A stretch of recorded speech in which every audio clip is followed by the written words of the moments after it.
سمعت أن شاكتي وشرادها ليس على وفاق. ما حقيقة أن شرادها تكره شاكتي؟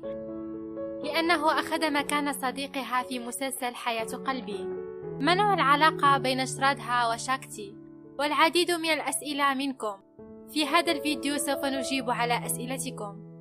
في الأشهر القليلة الماضية تبين أن شرادها وشاكتي صديقان حميميان حقا، وتعاونا على الفوز منذ أن بدأ التصوير معا.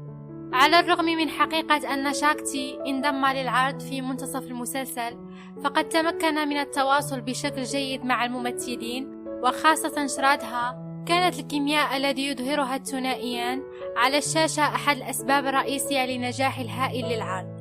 علاوة على ذلك، يحب المعجبون والمشاهدون كيف أن أرجون لا يزال في حالة حب مع بريتا حتى بعد سنوات من الانفصال. وعلى الرغم من أنهم ليسوا معا على الشاشة، إلا أنهم يتشاركون رابطة جميلة خارج الشاشة. في حديثها عن علاقتها مع شاكتي، قالت شرادها آريا: أنا وشاكتي نتشارك رابطة مختلفة تماما عما يشاهد المشاهدون على الشاشة. شاكتي ممثل مشارك داعم للغاية ورجل نبيل.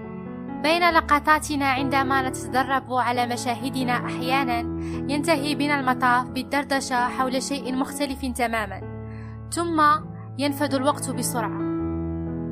أصبح التصوير معه سهلا وممتعا الآن، لأن لدينا هذا التفاهم الغير المعلن بيننا. أعتقد أنه من المهم أن يكون هناك توازن في كل العلاقات، ومن الرائع أن أبقي أنا وشاكتي رابطا شخصيا ومهنيا منفصلين.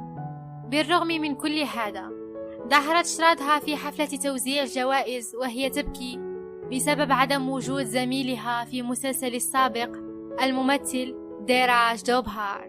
وكان يظهر في الفيديو شدة حزن شرادها وعدم اهتمامها بالممثل شاكتي الذي كان يساندها. لا أحد يعلم ما في القلوب، ولكن العديد من الفيديوهات تظهر عدم تقبل شرادها لشاكتي، والله أعلم.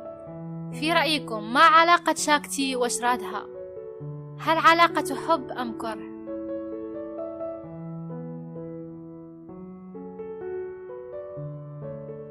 انتهى الفيديو. اشتركوا في القناة وفعلوا الجرس لتتوصلوا بجديد الأخبار والمعلومات عن المسلسلات الهندية ونجومها، واعملوا لايك للفيديو، وكلمة شكر منكم تكفيني.